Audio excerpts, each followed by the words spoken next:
To recognize the senator from Connecticut. Thank you, Mr. President.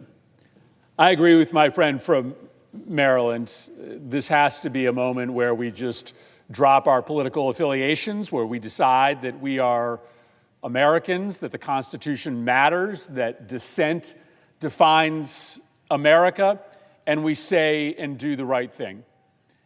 And I think there is still time for our Republican colleagues here to speak out.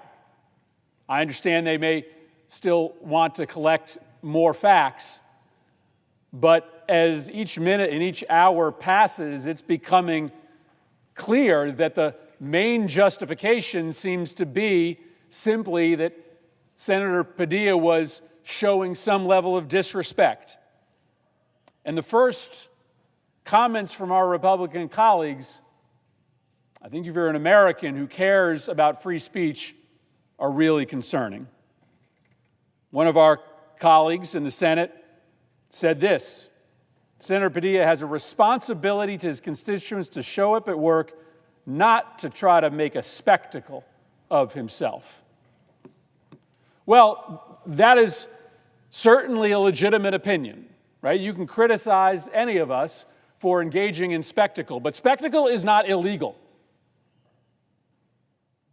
Raising your voice is not a crime in this country.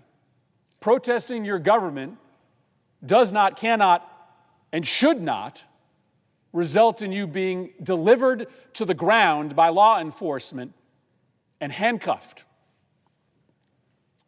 Another of our colleagues says, was he disruptive? Well, he got what he wanted. Once again, the standard here seems to be disruption. That if you are speaking truth to power, then you are going to be met by violence. The definition of this country, the fundamental nature of America, is that protest is not met with violence. Protest is celebrated in this nation. That what defines America against the rest of the world, against the totality of previous human history, is that we protect the right of human beings living in the United States of America to raise protest, loud protest, sometimes disruptive protest against their government. And frankly, we protect that right equally if it is a United States senator or an ordinary citizen with no formal power.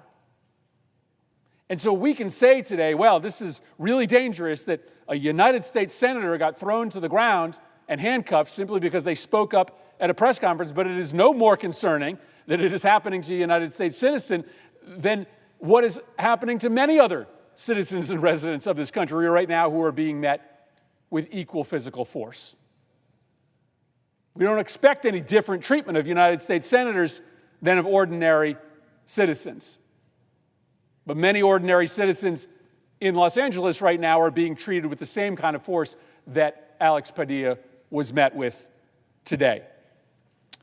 And so there is still time for us to come together and say, in this country, speaking truth to power, even in a disruptive way, is never rationalization for violence. But I will tell you, the first couple statements from my Republican colleagues are deeply worrying. They misread the fundamental nature of this country. And if we now live in a world where simple disagreement, vocal disagreement, where protest with this administration becomes justification for violence, I don't know how you can define that as America any longer. And as someone who was sitting in this chamber, I think this very same desk on January 6th, it shouldn't be lost on us that there are forms of political protest that are protected by this administration, celebrated even. And then there are forms of political protest, as you saw today, that are met with violence. There are individuals out on the street today in America who just a few years ago were in this building or on the outskirts of this building beating the hell out of police officers, viciously, savagely attacking police officers, tasers to the throat, rendering those police officers unconscious, metal poles being hammered onto the heads of police officers. In an exceptional moment, the President of the United States, in celebration of their violence, pardoned them, put them back out on the street, sending the unequivocal message that if you engage in violent protest on behalf of the White House, you get out of jail free. Pair that together with the message that is being received by the American public now on a daily basis, most prominently and visibly today. That if you engage in peaceful protest, Senator Padilla was asking a question. He identified himself as a United States Senator. Of the administration, you will be met by violence. You carry out violence on behalf of the White House, you are excused. You lodge normal, protected protest against this White House, you are thrown to the ground and handcuffed, even if you're a United States Senator, though it should not matter.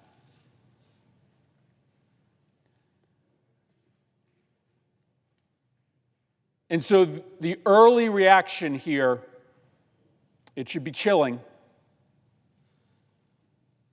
Because once this becomes normalized, I don't know how you put it back in the bottle. We shouldn't assume that this democracy survives forever. This is a revolutionary experiment 250 years in. It's fragile. This idea that we govern ourselves, this idea that we respect through rule and force of law people who disagree with us.